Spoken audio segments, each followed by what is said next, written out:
Welcome to the On the Edge podcast with your host, Scott Groves. Hey, what's up, ladies and gentlemen? It's Scott Groves with a repeat guest. Repeat guest? I can't even speak today. I'm so dehydrated from jiu-jitsu the last couple days, and it's still hot as shit here in Vegas. So one of my coaching clients actually called me, and they're like, Scott, are you okay, man? You were really slurring your words this morning. Like, that's the telltale signs of a stroke. And I'm like, no, I'm just like parched. I can't get enough liquid in my body because I've been doing jiu-jitsu twice a day, and it's still hot. And he's like, okay, as long as you're not dying. So repeat guest, Jake Gallen from the Jake Gallen podcast, which used to be all Vegas-centric and is now crypto-centric. So give us for those that didn't see the first episode with you, the 28 people that watched, thank you. We're gonna get 128 people that watch this one. Give them the 60-second bio on you. Where'd you come from? What do you do? Oh boy, Las Vegas unicorn, born and raised out in here in the fabulous Neon Desert. Grew up on the east side of Las Vegas. Went to UNLV, majored in kinesiology. Did not use that professionally whatsoever. No, that's not true, because Chris and I were just talking about before we started the podcast that we are still a little hot because we're carrying around 28% I use fat. it practically, not professionally. Yeah. Once I started learning about what goes into physical therapy, I was like, this is not what I want to do at all. Yeah, because practically you're like somewhere hovering around like 4.5% body fat. So you're using the education for some purpose. So that's good. Okay. Absolutely. Kinesiology didn't work out as a profession. Had been working on the strip for 10 years, 5 years at Planet Hollywood Pool, last 5 years up until the pandemic. At Nightclubs as a model beverage runner. After I graduated... Say that again one more time. Model beverage runner. That's the actual formal title. They call it a model because it gives them the ability to fire you based off of your aesthetic look. So if you get fat, you're not doing bottle service in Vegas. Yep, and they have regular checks on that too, yeah. Wait.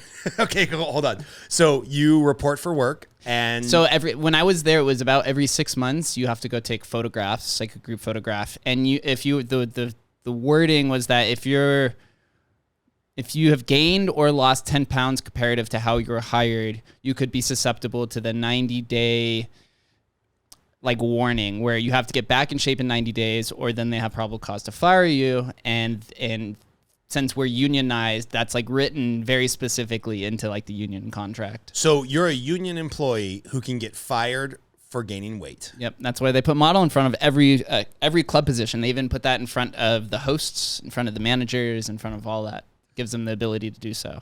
Wow. I think I had heard a rumor about this when the Wynn opened 20 years ago, right? And every cocktail waitress just looked like they were pressed out of the same body mold with slightly different pigmentation for coloring.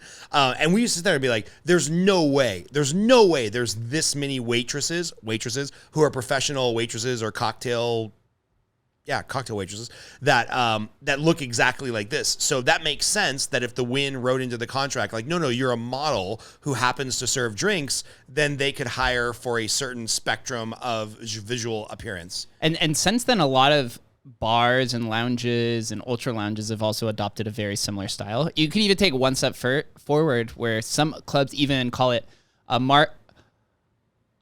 marketing model beverage runner, where the marketing in front is usually comes with a required guest list where you have to bring in 10 people per week to the guest list. So some of them, they'll try to even jam that and you have one other prefix even before that. So everybody in the high-end club bar scene is responsible for generating revenue then, right? You got to look good. You have to have your own little guest list. You got to keep people happy. So you put them back on your VIP list and then you actually have to do your job. Yep, absolutely. When I was at Omnia, though, they tried to force the marketing perspective later, about a year or two after we had already been unionized. And so they weren't able, they required us to have guest list, but they weren't allowed to enforce it because of the union contract, which I think was 10 years at the time. So they tried to jam it down our throats. But now I believe the majority of new day clubs and nightclubs now adopt both the marketing and the modeling perspective to the job that you're doing. And let me ask, because, I've been to a couple of these clubs with mortgage friends or whatever, and it's just outlandish, right? It's you're paying $10,000 for the booth, and then you got to pay $500 for a bottle of liquor that's effectively $35 at Sam's Liquor or whatever. Is that margin all going to the club? Does the waiter or waitress, participate in any of that profit? Is it all going to the casino? Where the hell does all the money go? The clubs are raking so much money. Although when I was at Omnia, we were paying Calvin Harris $400K a show, But we would regularly have $1 million revenue night. So, they're still only making maybe 30 or 40% profit on $1 million or $2.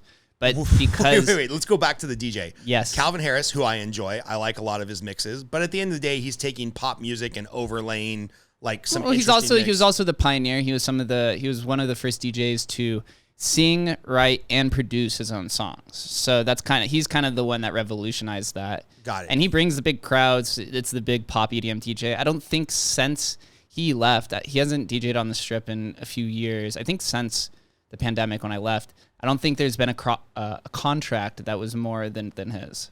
So he was $400,000 a show. He also had a specific residency clause where during the 3 years he was at Omnia, he wasn't allowed to DJ anywhere else in the entire world. Oh, so it's an exclusivity thing, which I guess makes sense, right? Because like my favorite bands are like U2, Pearl Jam, Guns N' Roses. If you could only see them at the Caesars Palace, I would probably pay a mint to go see them only at the Caesars Palace, especially since all those bands, they're probably going to start dying. So you got to catch them while you can. All right, so the club's raking in the money, but they have huge overhead. So going back to like the core bottle service table revenue, what were you, if you don't mind me asking, what were you making when you were having to be fit and on call and have a guest list and work from 9 o'clock at night till 5 in the morning? Like, yep, what? Yeah. It was about 9 p.m. to 5 a.m. Oh. It can be quite lucrative, but busing was more of a crapshoot than consistent tip revenue from the bartenders.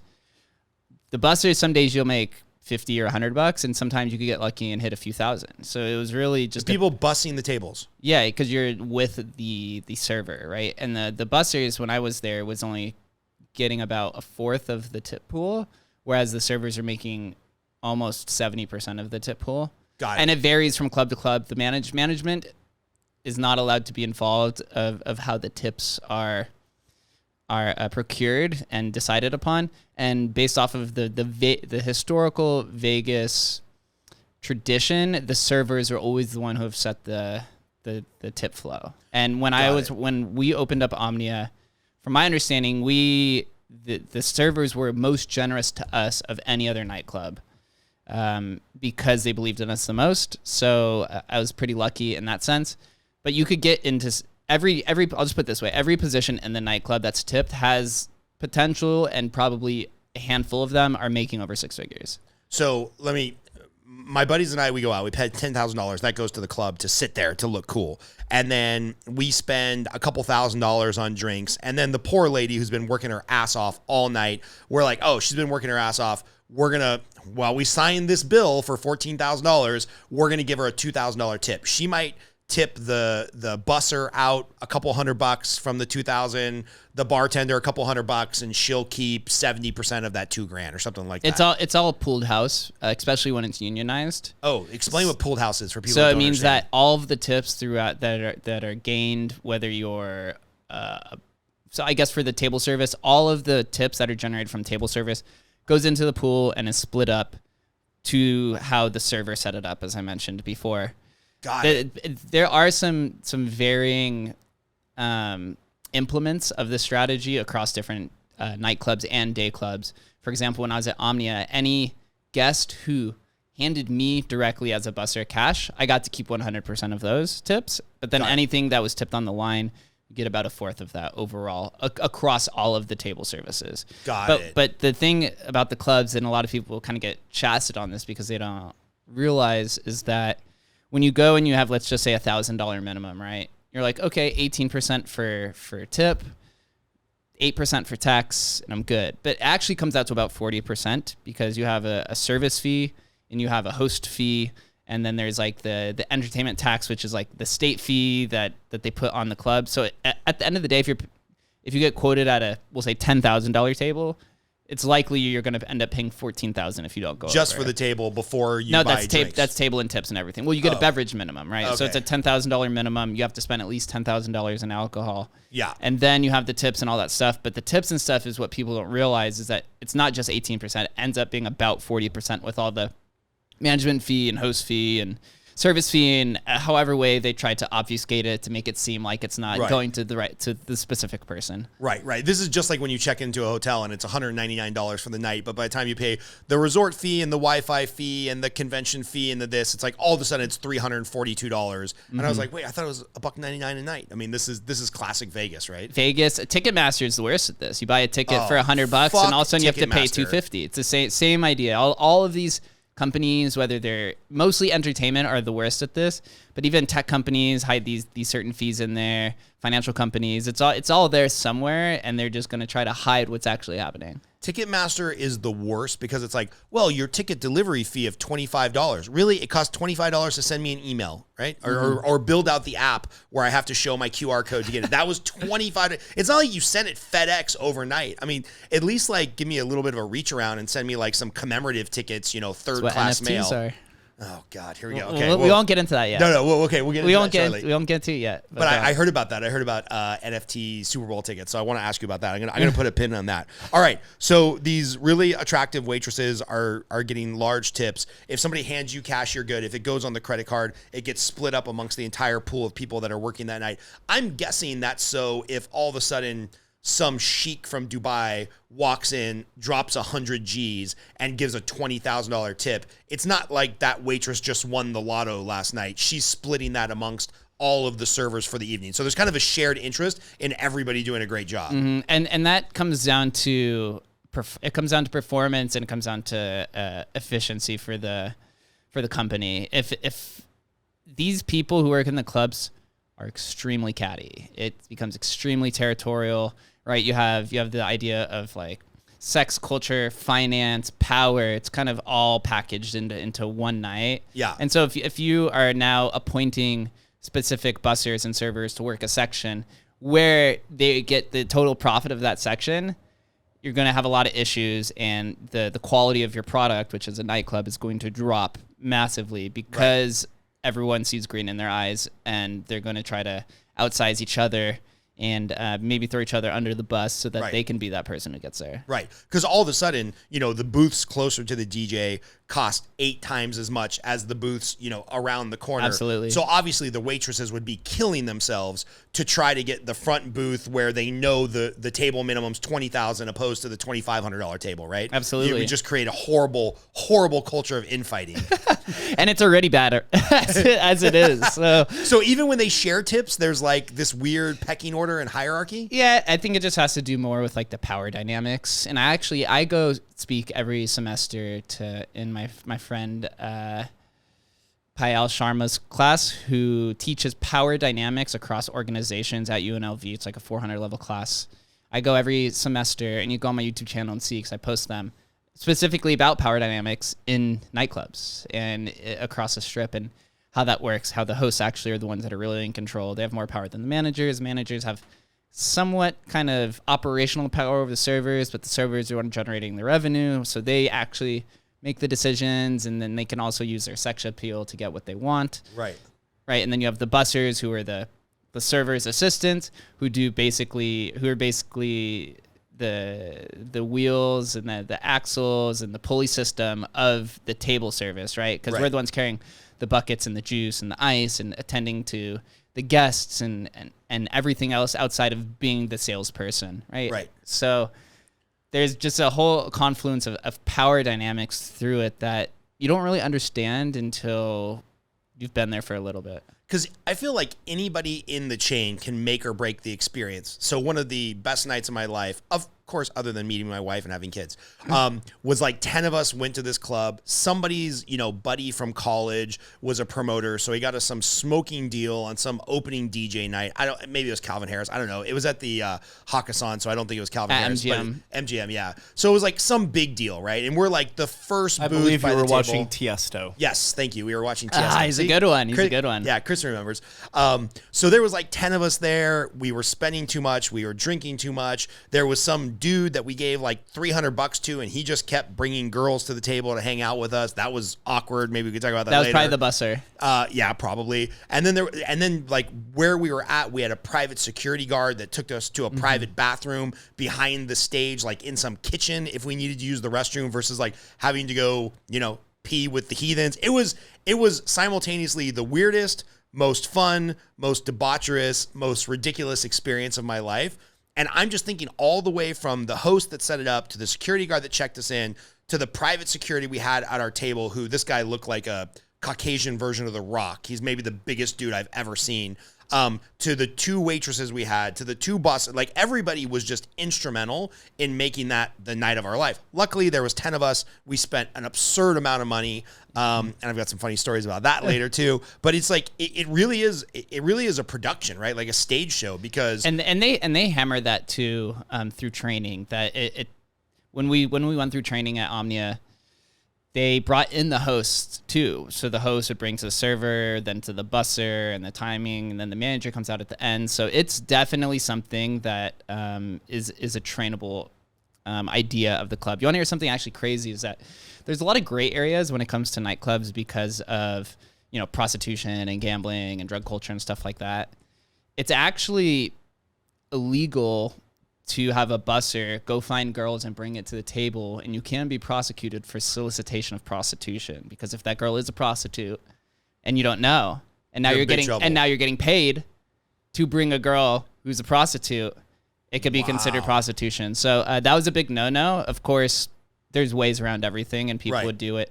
For the way that we would do it, or we jeopardize our careers but still do it because people are throwing hundreds of dollars. It's the way that you present it to the women. Hey, would you like to come share a drink? Right? You want to say like, hey, this guy's looking for females. You're like that's more open and subjective to interpretation than saying like, hey, do you want to share a drink?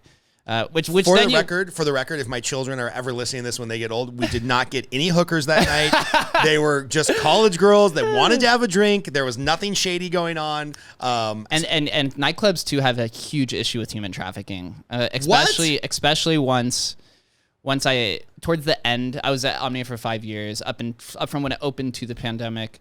The last 2 or 3 years, security, we do these pre-shifts. Security would come in and talk about all the ongoing issues, and they've in every stall now in all the nightclubs, there's like a thing that you see when you close the stall door that talks about if you're a victim of human trafficking, then please notify us and notify the bathroom attendant. And there's like ways to go about it so that you don't jeopardize yourself to being caught. So that's like a big ongoing issue, not just in nightclubs, but in the Strip and in the world. So I'm guessing, are you talking about like a group of dudes go to the club, they think they're having a good time, group of girls come over, and they're really there with like a pimp, they're human trafficked, and their job is to go get money from the high rollers who are renting tables? Yeah, absolutely.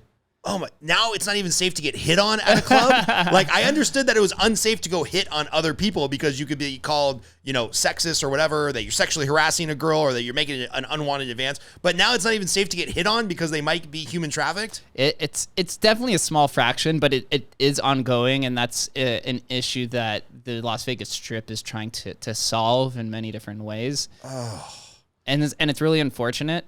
And we do hear cases of women when I was there being saved, but to keep it like private, because that is like a very serious thing. There's, of course, everything you think that's happening in a club is probably happening. All my friends, when I started working in the club scene, were like, what actually goes on there? And I'm like, everything that you're imagining is probably happening. Yeah. Like it's some things are unspoken, some things are immediately addressed, and other times people just kind of look past it. Yeah. I'm not particularly, I would say, book smart, and I'm definitely not like an academic by any stretch of the imagination, but I feel like I have a pretty good like gauge of human behavior. And my wife and I, to this day, will go have a drink either downtown LA or out here in Las Vegas, and I'll be like, hooker. She'll be like, shut up. There's no way. I'm like, 100% she's going to find the oldest guy here who's sitting alone, who has the nicest shoes and the nicest watch, or is gambling with the biggest chips, and she's going to go proposition him. And sure enough, like 10 out of 10 times, I'm right. And she's like, this is weird that you can pick out like hooker, criminal, whatever. So it's like, I feel like I have a pretty good gauge for that. I can't imagine being like a bathroom stall attendant at a bathroom at a Vegas casino and having to be trained on, oh, by the way, if somebody comes up and tells you that they're scared to leave the bathroom because they're being human trafficked and their captor is out there enjoying the fist pumping music, here's how you deal with that. Like, that's just a level of training that I would have never expect from the guy having to like wipe down the toilet stalls. Yeah, the guy who's when you're for those who haven't been at the nightclubs, the bathroom attendants are the ones that are handing out like mints and cigars and cigarettes and gum and things like that. They're also the ones that are reporting if you're doing drugs in the stall. Yeah. And so they actually have pretty formal training as well. They're not employees of a specific nightclub. They're a group, but they do work with security on certain specific safety causes. I gotta imagine those guys kill it at times too, because I remember being real drunk in my 20s and like desperately needing a mint or a piece of gum to feel comfortable making out with some chick. I think I tipped a guy, $100 for a pack of gum. Like some of those dudes got to kill it in that industry. Most of them there have been doing it for over 10 years, 15 years. Yeah, they'd make more than us or the servers sometimes. Yeah, depends on who the guest is. Yeah. Man, I don't know if I could clean up vomit for that much money, but I could clean up some piss and like throw some gum out for that much money. Most of the time, the bathroom attendants aren't even necessarily cleaning it. They'll partake in it, but a lot of times it's the porters, or like they're the ones that they're the entry level, tipped or non-tipped, depends on the club. They're the ones that are walking around with the brooms, cleaning up the throw up and being called to do pretty much anything that we don't want to do. Yeah. And so the bussers generally tip them. They definitely get the shit end of the stick. Yeah. But they're the shit end of the stick. They're the ones that are basically the bussers in training. So you come in at the porter, right? You're making half or a third of what the bussers are making. But like they're making minimum wage to sweep up and just 15. No, they're making 20 an hour. Okay. But they're not a tip position, but they can get tips, right? So you're making probably about half of what the bussers are making, but you're next in line to become a busser. And then what do the bussers make? Like hourly? I mean, the tips can be all over the place. When I was there, it was 15 an hour. Okay. But you're part of the tip pool. You're in the tip pool, but the tip compliance is what really rakes you. The what? Tip compliance. What is that? So tip compliance it's an IRS tax that taxes you on the implied income of your tips that doesn't equal to your hourly rate, right? So let's say the server's hourly wage is $10 or I think it was $15, but the IRS implies that you're making $150 an hour. So now they tax you on an additional $140 an hour for those hours that the nightclub is open and that you're in a tipping position. Because they assume you're making those tips under the table, cash. Yeah. And not surprisingly, the IRS wants their money. Mm-hmm. Yeah. So you can opt out of it, or you could opt in. I've been in both positions. The idea of opting out definitely encourages a higher rate of an audit, right? Which I've gone through before. But if you write everything down and you can prove that you've been honest and that there's a reasoning behind you opting out of this IRS encouraged tip compliance, yeah, then there's no issue. I mean, because I'm thinking of the waitresses. If they're making $15 an hour on a pay stub, and then they're getting assumed tips of $150 an hour for 6 hours, 7 hours, yeah, that $15 an hour does not cover the taxes on 100. So it's like they'd have to opt out because that $15 wouldn't even cover all the taxes. Depending on the position you're in, most servers end up having to pay at the end of the year. Yeah. The bussers would be about 50-50 depending on your seniority status. Right. And then the bussers in the non-tipped positions generally are getting money back. One of the things that shocked me, and you mentioned to it or you alluded to it, is this idea of unionization, which is why I think most of the state of Nevada is pretty red. But then you get to Clark County, which has 50% of the votes for the state, and it's very blue because it's very union. I didn't realize this until during the pandemic. My wife and I were talking to some bartender at the Wynn, and he gave us the whole rundown of like the union pay scale and how he's been there since day one when they opened. So he's been at the Wynn for like 19 years. So he gets sorority. He gets seniority. He gets seniority. So he gets to work these particular bar scenes on these nights and not the restaurants way in the back that has a lower tip pool. And like this whole like ecosystem revolves around not only the casino, but the interaction with the union. What was your experience with unions in the business? Were you happy about it? Were you worse off for it, better off for it? Do they serve their place? Well, if you're high in seniority, then you're definitely direct benefit. So we had when I left, there was about 50 bussers. If you were in the top 20, the difference between your pay and everybody else's could be anywhere from $10,000 to $50,000. On what kind of overall income? Like is $50,000 a double? That's what I'm saying. So those people could be making upwards of six figures that are in top seniority, and that's because of private events and banquets. So not every nightclub has this, but Omnia has its own kitchen. So you get a lot of tech companies, Facebook or all the conventions like Concrete Show would come in and rent out the nightclub, food service, blah, blah, blah. And so then the private has a automatic, I think it was like 23% gratuity on it. And so these 3-4 hour events, which could go upwards to 7 hours, end up paying like $200 an hour. So, wow. And you could get upwards of, if you're in the top 10, you're probably getting close to 50 to 100 of these in 1 year. Wow. So huge pay increase if you're on the senior level of the union pay scale. And also once it becomes slow season, which starts happening around November through February, once they start closing rooms down, Omnia, if you've been there, it's 3 rooms. There's a terrace, there's the heart of Omnia, which is like the hip hop room, and then you have the main room, which is the bottom floor and the top floor, the balcony. Once attendance or Vegas begins to slow down, these rooms begin to close, and so those who are on the bottom seniority aren't called in. So now you're missing shifts as well. So if you're in the top 25 to 30, you're probably working every shift, or you have the option to work every shift. If you're on the bottom, you're probably only working in the summer, and you're missing all the banquets too.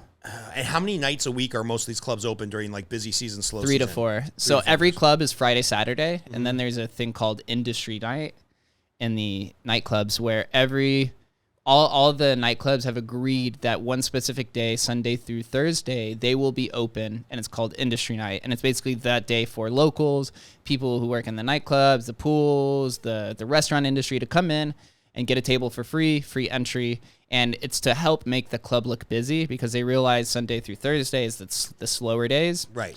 And so there's only 1 or 2 clubs that are open, and then everyone from the other nightclubs are encouraged to come to make the club look busier. And so then they have the comp tables, and then those who are from out of town who are paying, $5,000-$6,000 for a table are likely to spend more money because the club is busy. Better environment, yeah. And also you have just a more attractive crowd around because you have everyone who's in the industry who's a model you're now surrounded by. So, it is a little bit artificially inflated for a few reasons, but it also gives the opportunity for those in the industry to go out, right? Because for 10 years of my life, I never went out on a Friday or Saturday because during the day, I was working at a day club, and then at night I was working at a nightclub, right? So, you were trying to sleep, maybe? Trying to sleep, yeah, right. So for 10 years of my life, I pretty much missed on the weekends, and I would always go out on like Tuesday, Wednesday, Thursdays were like my big days. So whatever club you can find in Vegas open on a Tuesday or Wednesday night is, 1, probably going to be a little cheaper. 2, you're going to have a bunch of hot locals that are working there. And 3, it's probably a better vibe, right? Because people are like locals, they're professionals, they're waiters. They don't want to treat the waiters like shit. There's not a bunch of like drunk bros who are trying to start a fight because they just saw a UFC fight like 2 hours ago, right? Yeah. So Omnia is the only club that's open on Tuesday now at this point. Write that down, Chris. Omnia Tuesdays. It's so much fun. And also just from a worker perspective, if you're the employee, when you have the servers and people who, not even in the nightclub, but work at restaurants who are working at the table, you don't have to like baby them as much. A lot of times they just want to take control of their own table, right? Like if you're out there with your boys, you're like, I can mix my own drinks. You don't have to come over here 47 times. Here's your $100 tip, and kind of just hang out with us, kind of thing. Where it's different when you have on a weekend, you have these people spending $10,000. There's 6 guys. They're now drinking $1,000 worth of alcohol each. They're trashed, and you have to be there every second because they're knocking the table over. So it's a completely different vibe. As long as they could fill the nightclub up, it does come to the other side where if not enough locals come, then the club looks incredibly slow. Right. So then it discourages anybody to come. Right. So, like this is a good tip for people, right, that are looking like for the fun night. And then I got to imagine for you, I think you're a single guy? Yes? No? Okay. No, in a relationship. Oh, in a relationship. Different since last time we spoke. Oh, cool. Congratulations. So back when you were single, this has got to be like the only night that you can meet somebody who's like a potential person to date, right? Because like you meet somebody at the club, either you're working there and there's probably a conflict of interest, or they're just in town for a day or 2 days or 3 days. But if you go out on a Tuesday night to Omnia, chances are you might meet somebody that actually lives in town. Mm-hmm. Yeah, absolutely. And it, as you said, the much look cheaper. On your face when you said absolutely is like, yes. I cannot tell you how many times I hooked up on Tuesday night. That's what I got out of that statement. Well, I was working Tuesday, but the other nights. Wednesdays, Thursday, whenever you went to whatever club, I could see the glimmer in your eye. It's the opportunity. You could go meet someone, or of course, it's never encouraged to hook up with your coworkers, but it happens everywhere in Vegas, right? That happens everywhere in America. Yeah, it's funny because even when I go to like the bars downtown Vegas where I live, you still see some of the, since I've worked in the hospitality industry for 10 years, you see some of the same conversations, the same flirtiness, you know, the same, you're like, he's definitely fucking her. She wants him. Like you could see it in every single bar and restaurant that you go to. Totally. I remember. I will never forget when I was in my 20s and I was dumb and I was young. Hey, buddy, you should go to jiu-jitsu. Yeah, do me a favor, buddy. Go with mommy to jiu-jitsu. Okay, I'm gonna tell a story that you can't hear till you're older. Please, buddy. Thank you. Yeah, that's what it is. All right, go with mommy. Go. I love you. I know. It's a different story. I know he's still standing back there. We can see him. I saw you looking. Yeah. I can see you in the reflection of the TV. So just more proof to people listening to the podcast at home that we do it in my garage and the kids are always running by. So when I was in my 20s, I was working at a bank, and our bank manager, his name was Ovi, great guy, Turkish dude, went back to Turkey for 2 weeks, and he left me and this gal in charge, who I will remain nameless. And we were always really friendly with each other. We dated for a while after this event, but during those 2 weeks, we were closing every day together, ended up going out for a few drinks, hooking up, started dating, and he was back in the office, I think about 37 minutes, and called me into his office. And he's like, hey, when did you and so-and-so start hooking up? I'm like, what are you talking about? He's like, I know. He's like, I can smell it in the office. I'm like, we did not do it in the office. He's like, no. I can just feel the tension. I can feel the attempt for you guys not to be flirtatious, but you're being flirtatious. I can see it a mile away. So when did it start happening? Do I need to separate you two? Do we need to put in for a transfer? I'm like, no, we're both professionals. It's totally cool. Blah blah blah blah blah. And then she ended up having a bunch of plastic surgery and dumping me anyway. So it worked out. It worked out perfect. But yeah, you can see it. It's like it's so blatantly obvious when you know what to look for. And it's just really tied into the Vegas culture. I think we were talking about this in the first time I was over here, how I believe, and I think a lot of people have agreed with me, that women kind of run the strip. They control the vibe.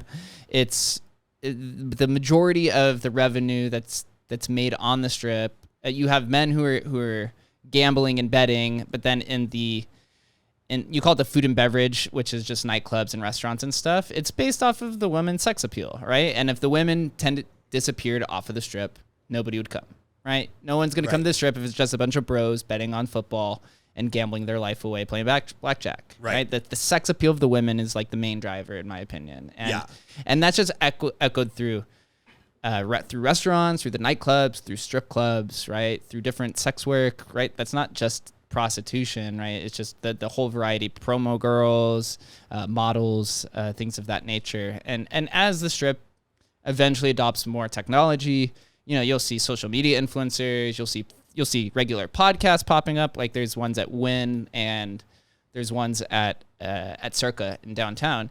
You'll start seeing these become more popularized and just have just attractive women sitting there talking, and you'll have people that are hanging out, right? It's similar to when I was working at Omnia, the hip hop room.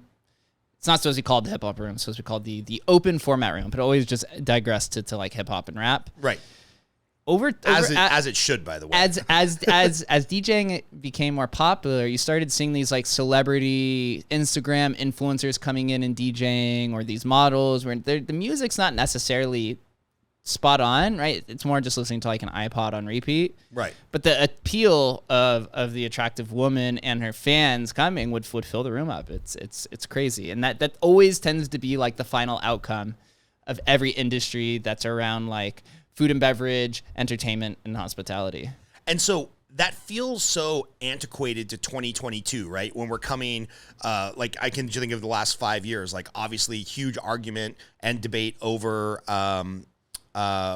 whether it's the Me Too movement or equal pay or, Roe versus Wade being thrown out at the federal level. Like this idea that there's still a place in America where there's a huge multi-billion, maybe trillion-dollar industry all based around sex appeal and women and how you look. And it just seems so not 2022. Well, if you look at it, and I've advocated this a lot, and I think it just becomes like more of the double standard.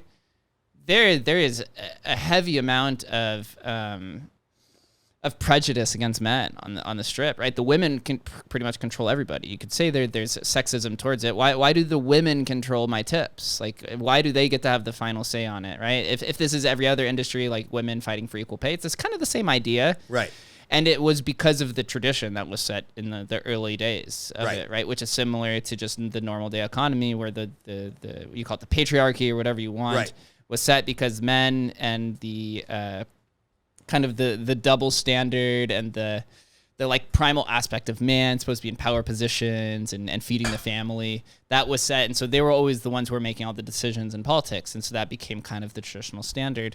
And we're trying to move away from that for good intentions. Right. But on the strip, there's no intention to move away from it, right. to move more power in the hands of the men controlling the tips. Like right. I've never seen one push for that. Right. So you don't think we're going to get to a place in 2025, 2030 where all of a sudden there's a big double-chinned, hairy guy doing bottle service? Like, do you think Vegas will ever go woke where it's like, hey guys, we need a diversity quota so we can only have 42% hot Caucasian and Hispanic and Asian women, but we need 22% homosexual servers and we need 32% overweight servers? Like, do you think we'll ever get there because society will demand it, or is society completely happy to come to Vegas and be a hypocrite? And they're like, hey, I'm super woke and all about women empowerment back home, but when I'm in Vegas tipping $1,000 for a bottle of liquor, I want a really hot girl with double D's.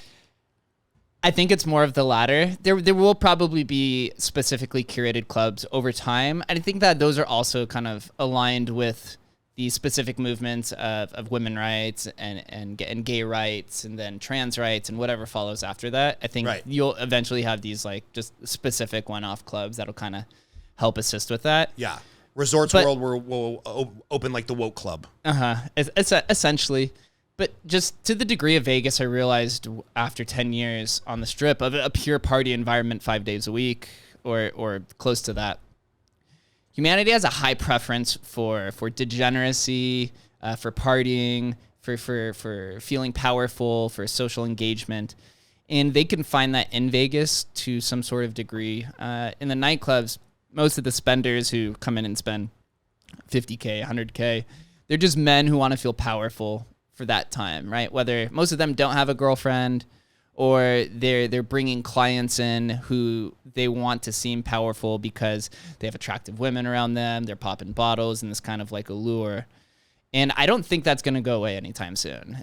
To me, it just only seems to be increasing, and then it just moves more from the physical imprint of displaying power to now moving into kind of like the digital world that you see. And I'll mention NFTs again, just because you see these people buying these digital assets for millions of dollars. And it's more just a social flex to show that although your physical appearance isn't displayed online, you're wealthy and you can kind of flaunt this amount of money because of the power that you possess. That's the same. Right. It's the same exact thing that's happening in the nightclubs. Right, because nobody wears a $50,000 Rolex because it keeps better time, or nobody wears a $50,000 Rolex because they really like the two-tone dial. It's like you said, it's a flex, it's a peacocking mechanism. It's really a piece of fancy jewelry that men can wear without feeling obnoxious. That's like, no, look at me. I have wealth, or I have a certain level of success. I mean, that's what a watch is for the most part. I think. I mean, feel free to correct me if I'm wrong. It's the same with women and the Louis Vuitton bags and the whatever the expensive bag is, where they're paying $15,000 to $20,000 for the bag. Yeah, they're also seeking power, although it might be in a different form of power. Men want power because they want some sort of political position, or they want to feel powerful so that when they're on the negotiation table for a business deal, there's kind of like this implied hierarchy of social status. Yeah. Or you want to feel powerful because you were trying to find a partner at the other night, right? You're trying to go out and get laid. So it's one of those three. Women, there's probably some sort of combination of that. I'm just not a woman, so I can't really speak to it, but also just the difference of testosterone. Hey, it's and 2022, estrogen, man. right? It's 2022. You can identify as a woman right now, geez. and we have to take you at face value. So you'll be fine. You'll be fine. The wokeness pendulum does seem to be swinging back in the other direction. I'm starting to see more of an imprint of people kind of lashing out to it and saying that it's been taken too far. I think also there was some people who became so uncancelable that they're realizing they're kind of like at the top of how far this like woke culture can push. Right. Like, pretty much Dave Chappelle can say anything he wants, and Netflix will tell their own staff, if you don't like it, just quit, because 100 million people tune in and keep their Netflix subscription to watch Dave Chappelle like spin comedy. So you making $80,000 a year in the graphic design department, you are replaceable. Dave Chappelle, the GOAT of all time in comedian in comedic life, not replaceable, right? So it's like, if you're the greatest, you can kind of say whatever you want. Right. Yeah. And it shows to the degree of where woke culture can push.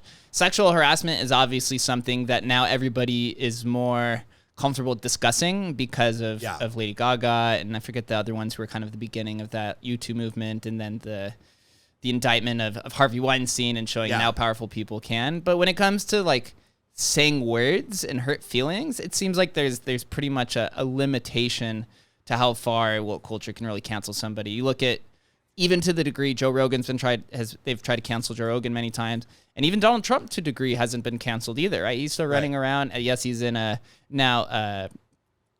he's now being charged by the New York Attorney General for something, but that's a little bit different than woke cancelization. That's like that's criminal offenses that they're trying to solve. So not just how I see people going about it, and we're talking about nightclubs and woke culture. If that woke culture is swinging back to kind of like a normalized perspective, then I see Vegas only becoming more powerful over time. And now you see other cities in the world trying to replicate Vegas's model and done it pretty successful, right? You have Miami, who lives in a red state, who takes it to a little bit farther degree. You have Dubai, and then you have Ibiza. So these are like the four kind of like Vegas models.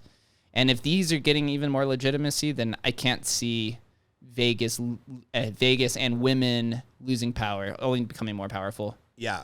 You know, the Harvey Weinstein thing, every time it comes up, I balance like, or I have like this dichotomy in my brain of like two thoughts of one, yes, that piece of shit should go down in flames and serve whatever remainder of horrible life quality of life he has left, should serve it in a prison, just probably getting destroyed by other male inmates. That's one.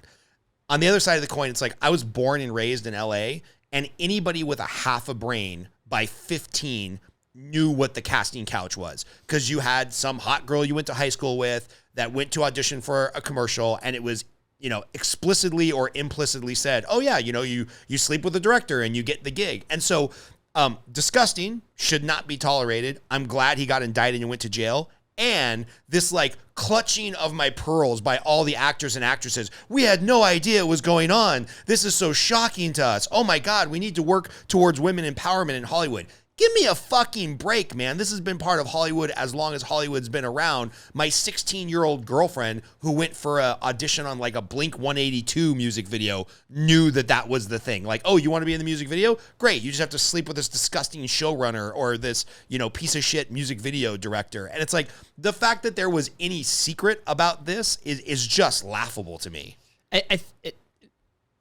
Yeah, to a degree.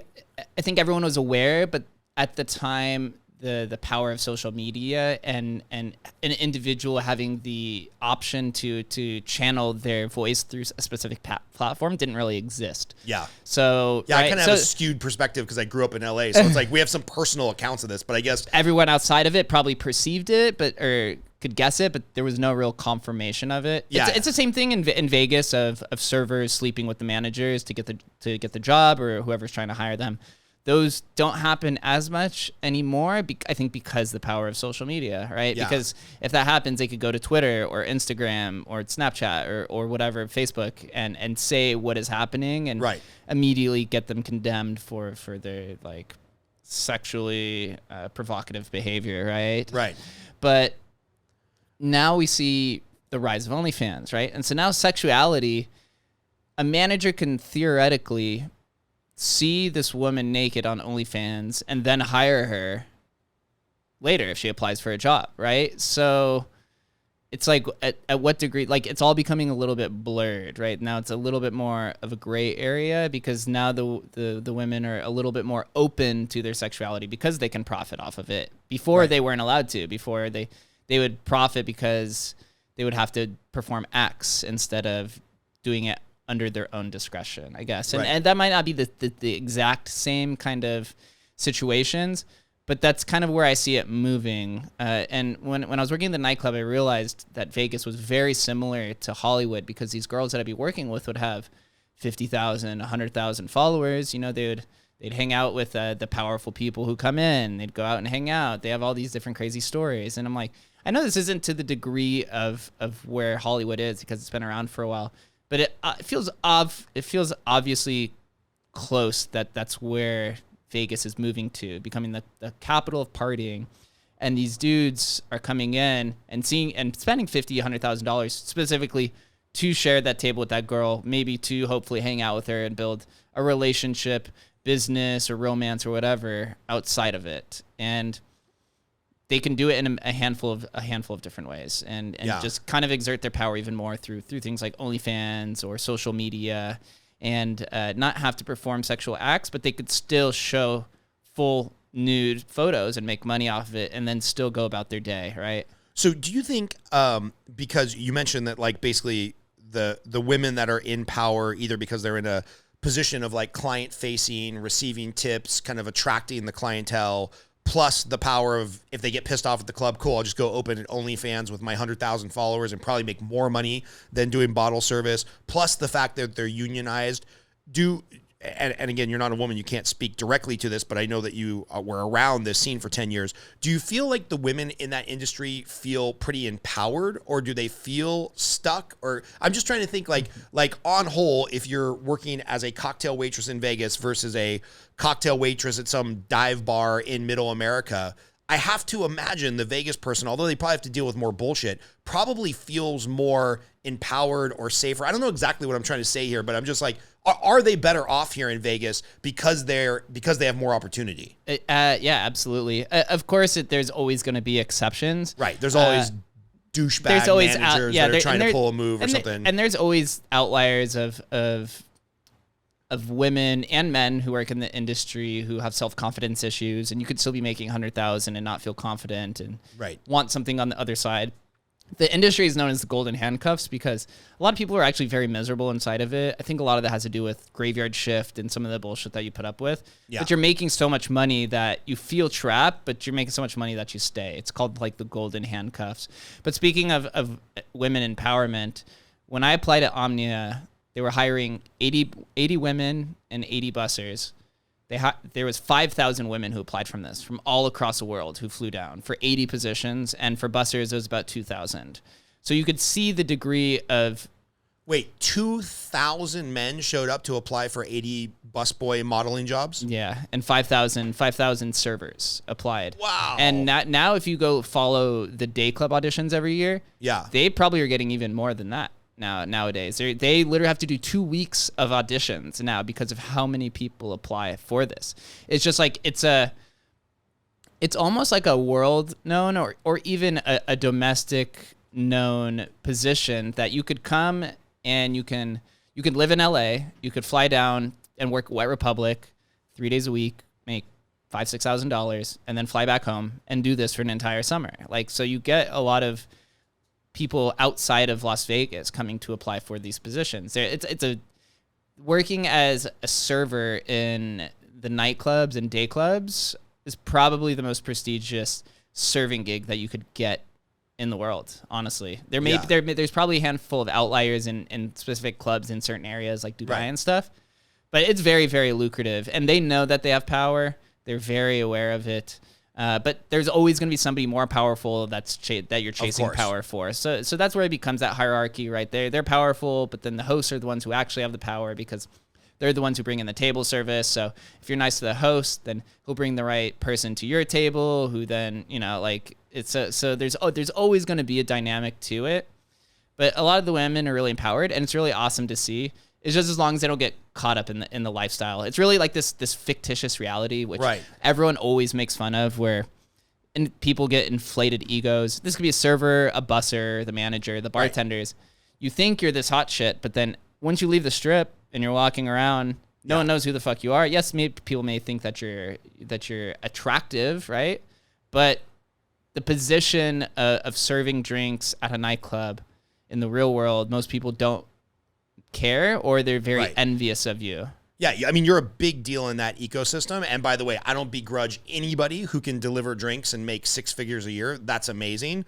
But then you get into like the people you're serving into some big boy circles, and 6 figures is kind of not relevant, right? It's like I've been in rooms before where people making 7 figures felt inferior. Yeah. They make 7 figures and they made it. They got $1 million on their W-2, and then they enter a room of guys that are like, oh, that's cool. Yeah, I passively made $5 million last month. Like, what are you doing? So it's like there's always levels to it. You're never going to catch up. So I can see Chris raising his hand over there. We'll have to edit this out because he's raising his hand. He's got a question about the nightclub scene. Go for it, Chris. So earlier you mentioned that on weekends you have to babysit people and they're knocking tables over and stuff like that. I know if I knock a table over at a bar in Los Angeles, I am going to get kicked out. So I'm just curious in Las Vegas, like even for somebody paying tens of thousands of dollars to hang out, where's the line on where you decide you no longer want their business? Yeah, like when does management get called in and be like, hey, you're getting a little too touchy with the waitress, or, hey, we clearly saw you doing cocaine on the back of the bar stool. Like, it's time for you to get the fuck out of here. Like, where's the line? I think it comes down to the server and the busser's discretion. If they're continually tipping you're probably going to get away with a lot more. The nightclubs and the day clubs, they do have a hard policy on drug use. Yeah. Even if you go in and ask, hey, do you know where I can score some coke? We're required to report it to security, who will then kick you out of the club. Yep. And the reason why we do this is because some people are thinking like, why would you report that if this person's tipping hundreds of dollars? They do have secret shoppers in the clubs that come around and purposely ask for drugs and stuff. And if you don't report it, then they will report you. And there's like a whole like a punishment system. Have you ever seen like a sting operation go down, like FBI's in one of these clubs trying to catch human traffickers, or is there undercover police or something like that? Oh yeah, I mean we had the Trump family there once, and they're in Secret Service there.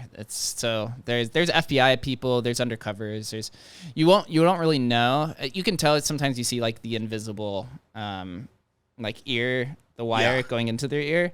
But a lot of these are all masked. There's a ton of theft that happens. There's somebody, I remember they were doing an iPhone theft ring where they would pickpocket people, and then they had like a chain of people that they'd hand the phone off to in the crowd. They found this person with 27 iPhones. They were wearing long johns underneath. They're like compression pants under their jeans. And when they caught him, they found 27 iPhones one night. Wow. So there's all kinds of stuff that happens. But going back to the table service, usually I'll let somebody knock a table over once is okay. Second is frustrating because it takes 10 minutes to set it back up, especially if it's busy.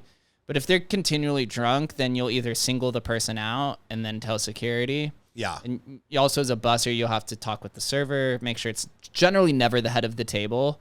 If it is the head of the table that's being a nuisance, then usually you'll get the manager to come in and not security. Security is very threatening. Right. Right? And you don't want the head of the table to feel threatened, especially if they're hammered. So the manager will come in and just give like a sincere, because it's more presentable, I guess. Right. It's more approachable, right? Got a dude in a suit instead of the scary guy in like all black security. Mm-hmm. So yeah, I have to imagine if I'm hosting a table and I'm just trying to have a good time, and like the server or the busboy comes up and is like, hey man, your buddy Rob's getting way out of control. Like he just threw up in the fucking corner. Do you mind if we just like axe him from the club? Yeah. Oh, if you throw up, it's automatic rejection out of the club. Automatically gone. Okay, cool. So men, hold your booze. Like run in the bathroom. Run to the bathroom. Find a way to get out of there. But so the busser has discretion. If there's any sort of sexual harassment with the server, it's probably immediate rejection. Yeah, probably immediate.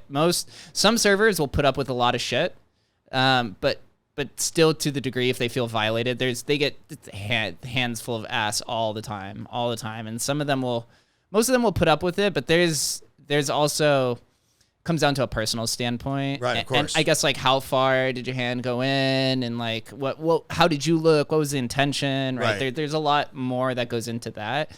But the women generally results. If you fuck with them, you're generally done. Like no matter if you're the head of the table or not. As it should be, right? Like you're not paying for a girlfriend. You're paying for bottle service and a DJ. And some people get that mixed up.